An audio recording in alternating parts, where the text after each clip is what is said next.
अम्मा बड़े जतन करती है बेटे के लिए, बड़ा कुछ करती है। और बेटे रोटी टाइम पे खाना, फलां टाइम, कहते मुझे शक्कर पसंद थी। मेरी अम्मा सर्दियों के ठंडे मौसम में उठ के मेरे लिए पानी भी गर्म करती, मुसल्ला भी बिछाती, और फिर एक पुड़िया शक्कर की बना के मेरे मुसल्ले के नीचे भी रखती।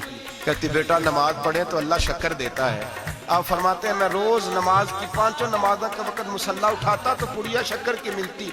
स्कूल और मदरसे के मैं अपने क्लास फैलों को भी कहता नमाज पढ़ो, बड़ी प्यारी शक्कर मिलती है।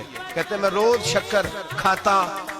एक सवेरे फजर की नमाज में अम्मा ने वुजू तो कराया, मुसल्ला भी बिछाया, पर देहात की वो सादी बीबी जिसका सारा काम भी खुलूस पे मबनी था, जो ऑक्सफोर्ड से पढ़ी हुई तो नहीं थी लेकिन आदाब ममता उसे सारे आते थे, जो किसी यूनिवर्सिटी की सनद याफ्ता तो नहीं थी लेकिन बेटे के साथ किस तरह का रवैया इख्तियार करना है ये सारा उसे पता था। कहते हैं सादी अम्मा ने सारे काम किए लेकिन शक्कर रखना भूल गई।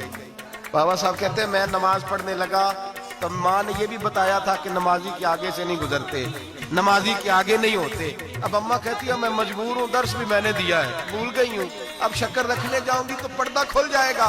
एक कोने में लग के माँ रोई, बेटे की शिफा के लिए नहीं, बेटे की नौकरी के लिए नहीं, बेटे के अच्छे मुस्तकबिल के लिए नहीं।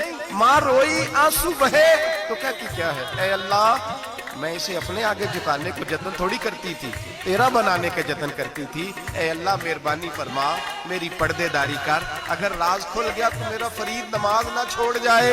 बाबा साहब कहते अम्मा तड़पती रही और मैंने नमाज पढ़ के मुसल्ला उठाया। पहले पुड़िया होती थी, अब तो पूरा दरिया शक्कर का बह रहा है।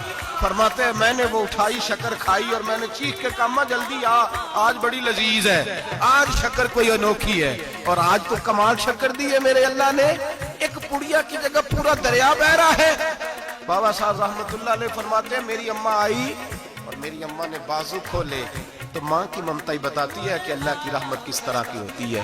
कहते हैं मैंने अम्मा के सीने से लगा तो अम्मा रो के कहने लगी बेटे पहले मैं शक्कर देती थी, आज शक्कर बनाने वाले ने शक्कर अता फरमाई है। सारी जिंदगी पेशानी से सजदे का नूर नहीं गया, सारी जिंदगी वो लज्जत इबादत नहीं गई, इसलिए कि उस्ताद ने डंडे से नमाजी नहीं बनाया, इसलिए कि पीर साहब ने ये कह के नमाजी नहीं बनाया था कि नमाज पढ़ोगे तो रोटी में बरकत हो जाएगी, इसलिए कि अल्लामा साहब का वो बात सुन के हम नमाजी नहीं बने थे कि इस नमाज में बताया जाता है कि बीमारियां खत्म हो जाएंगी नमाज पढ़ने से।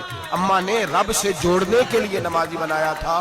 सारी जिंदगी बाबा साहब कहते रहे उठ फरीदा सुत्तिया, झाड़ू दे मसीह, चल हुण उठ फरीदा सुत्तिया, झाड़ू दे मसीह, ओ तू सुत्ता है रब जागदा, तेरी डाढ़े नाल परीत। सारी जिंदगी नमाज का, नमाज की ट्रेनिंग देना, अपने बच्चों को अपने रब से जोड़ना, अपने बच्चों को अल्लाह के साथ उनका ताल्लुक बनाना, उनको रब वाला बनाना, उन्हें रसूल पाक का गुलाम बनाना, ये ड्यूटी है।